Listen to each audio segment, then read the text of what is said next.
Oke, bismillahirrahmanirrahim. Assalamualaikum warahmatullahi wabarakatuh. Halo teman-teman semuanya, bertemu dengan saya Faiz Julian Albinafra dengan NIM 2010116080. Di sini saya memberikan informasi mengenai keuangan inklusif dan strategi nasional keuangan inklusif. Pokok bahasan materi pada hari ini. Yang pertama ada pentingnya keuangan inklusif. Lalu ada definisi keuangan inklusif. Jelas strategi nasional keuangan inklusif. Dan yang terakhir ada studi kasus. Nah, yang pertama, mengapa keuangan inklusif itu penting? Seiring berkembangnya ekonomi dari tahun ke tahun, maka masyarakat dituntut untuk dapat lebih berkembang dan diharapkan mengikuti dari perkembangan tersebut. Perkembangan sistem perekonomian saat ini meningkatkan kebutuhan masyarakat dalam hal ekonomi, khususnya dalam jasa layanan keuangan. Namun, perkembangan ekonomi masih sangat kurang maksimal akibat kurangnya literasi masyarakat mengenai literasi dan inklusi keuangan. Padahal, literasi dan inklusi keuangan itu sangat penting dilakukan pada suatu negara, yakni bisa mendorong pertumbuhan pendapatan yang dapat memberikan dampak stabilitas sistem keuangan, penurunan tingkat kemiskinan, dan meningkatkan kesejahteraan ekonomi masyarakat. Nah, di sini ada data indeks literasi dan inklusi keuangan pada tahun 2022. Di sini saya mengambil data ini dari laman resmi Otoritas Jasa Keuangan. Hasil Survei Nasional Literasi dan Inklusi Keuangan atau yang dikenal dengan SNLIK pada tahun 2022 menunjukkan indeks literasi keuangan. Teman-teman bisa melihat grafik yang ada di pojok kiri atas. Di sini pada tahun 2022, indeks literasi keuangan Indonesia mencapai 49,68%. Naik dibandingkan tahun 2019 yang hanya mencapai angka 38,03%. Sementara di sisi kanannya itu ada indeks inklusi keuangan Indonesia pada tahun 2022 mencapai 85,10%. Ini meningkat dibandingkan periode tahun 2019 yang hanya mencapai 76,19%. Hal tersebut menunjukkan gap antara tingkat literasi dan tingkat inklusi semakin menurun dari 38,16% pada tahun 2019 menjadi 35,42% pada tahun 2022. Nah, tadi kan saya sudah kasih data literasi dan inklusi keuangan. Di sini teman-teman tahu nggak apa itu definisi keuangan inklusif? Oke, definisi keuangan inklusif saya ambil dari halaman blog onlinepajak.com. Keuangan inklusif itu adalah kondisi produk dan layanan jasa keuangan yang bisa diakses setiap elemen masyarakat atau badan usaha yang meliputi transaksi, pembayaran, tabungan, kredit, dan asuransi sesuai dengan kebutuhan dan kemampuan dalam meningkatkan kesejahteraan masyarakat. Manfaat dari keuangan inklusif itu bisa diwujudkan melalui perluasan akses masyarakat terhadap layanan, sehingga meningkatkan kemampuan ekonomi yang mengakibatkan membuka jalan untuk keluar dari kemiskinan, serta mengurangi kesenjangan ekonomi. Dengan langkah begitu, masyarakat menjadi lebih edukasi dalam mengelola keuangan dan bisa memiliki investasi sebagai dana tambahan di masa depannya. Sistem keuangan inklusif yang efisien dan inklusif akan memberdayakan individu, memfasilitasi pertukaran barang dan jasa, mengintegrasikan masyarakat dalam perekonomian, serta memberikan perlindungan dari gejolak ekonomi. Berdasarkan Peraturan Presiden Nomor 82 Tahun 2016 mengenai Strategi Nasional Keuangan Inklusif atau SNKI, dibentuklah Dewan Nasional Keuangan Inklusif yang bertugas sebagai mengkoordinasi dan mensinkronisasi pelaksanaan SNKI, menyelesaikan permasalahan dan hambatan pelaksanaan SNKI, serta memonitoring dan mengevaluasi pelaksanaan SNKI. Selanjutnya, SNKI mencakup elemen semua masyarakat, khususnya kepada masyarakat yang belum terpenuhi produk dan jasa keuangannya. Di antaranya, masyarakat berpendapatan rendah, pelaku usaha mikro dan kecil, pekerja migran, wanita, penyandang masalah kesejahteraan sosial seperti anak telantar, penyandang disabilitas, lanjut usia, masyarakat di daerah tertinggal, kelompok pelajar, mahasiswa, dan pemuda.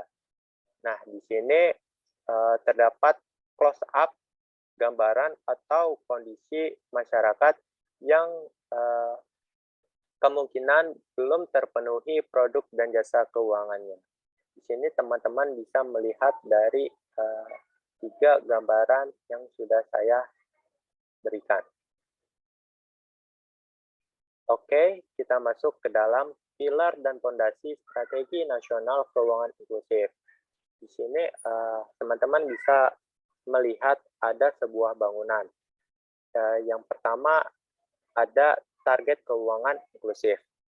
Target keuangan inklusif di Indonesia ini sudah sangat bagus, sudah sangat memadai. Hal itu bisa dilihat dari kenaikan indeks keuangan inklusif. Dari tahun 2014 hanya mencapai 36%, naik menjadi 75% tahun 2019. Lalu di tengah-tengahnya itu ada pilar yang menjadi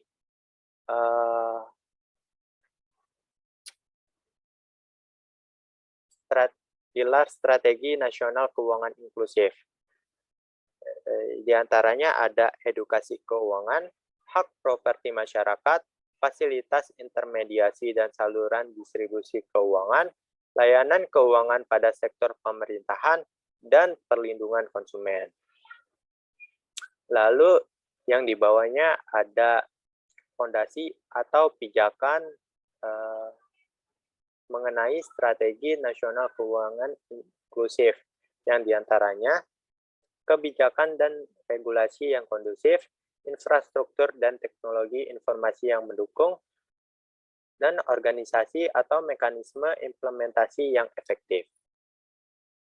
Nah, tadi kan saya sudah memberikan gambaran apa saja fondasi dan pilar strategi keuangan inklusif. Nah, di sini ada fungsi-fungsi dari 5 pilar keuangan inklusif tersebut. Yang pertama itu ada edukasi keuangan. Edukasi keuangan ini berfungsi sebagai meningkatkan pengetahuan dan kesadaran masyarakat mengenai lembaga keuangan formal, produk dan jasa keuangan. Yang kedua ada hak properti masyarakat untuk meningkatkan akses kredit masyarakat kepada lembaga keuangan formal.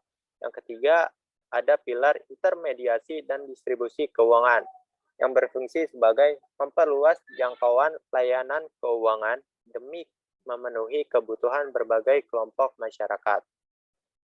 Selanjutnya, pilar keempat ada layanan keuangan pada sektor pemerintahan yang berfungsi untuk meningkatkan tata kelola dan transparansi pelayanan publik dalam penyaluran dana pemerintah secara non-tunai.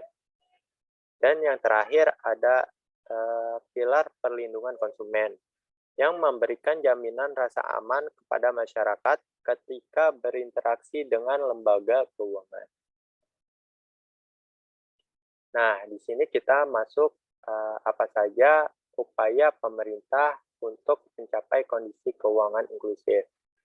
Di sini ada 3 upaya pemerintah. Yang pertama itu ada memberikan edukasi keuangan kepada masyarakat. Edukasi ini mencakup memberikan pemahaman mengenai produk dan jasa keuangan yang tersedia, manfaat dan risiko yang akan dihadapi, hak perlindungan nasabah, dan pengelolaan finansial. Yang kedua ada menyediakan pembiayaan keuangan inklusif, pembiayaan keuangan publik secara langsung atau bersyarat agar dapat mendorong pemberdayaan ekonomi di masyarakat.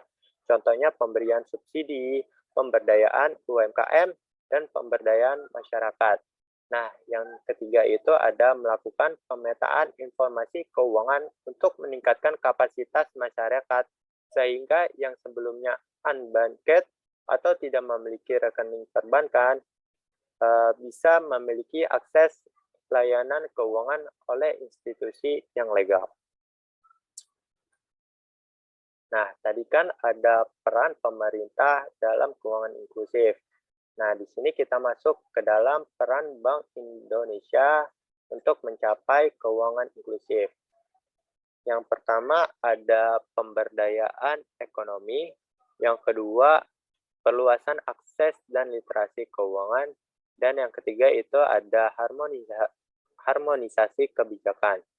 Dari ketiga peran Bank Indonesia ini diharapkan bisa meningkatkan inklusi keuangan, sehingga inklusi keuangan tersebut bisa terarah dengan maksimal dan menjangkau semua elemen masyarakat demi meningkatkan kesejahteraan ekonomi masyarakat yang lebih baik. Oke, kita masuk ke dalam studi kasus.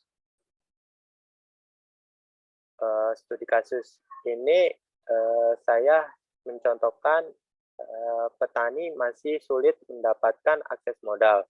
Petani mengalami kesulitan dalam mengakses permodalan sehingga berdampak pada pola hidup di garis kemiskinan. Masalah ini disebabkan oleh tidak adanya jaminan dalam hal meminjam modal. Kemudian, penggunaan infrastruktur untuk menunjang aktivitas pertanian masih belum bisa digunakan secara bijak. Misalnya, hasil realisasi program kredit usaha tani atau KUT dan kredit usaha rakyat atau KUR masih di bawah 7%, yang artinya belum direalisasikan secara maksimal. Saat ini masih banyak petani yang kesulitan mengklaim KUR karena prosesnya yang tidak sederhana.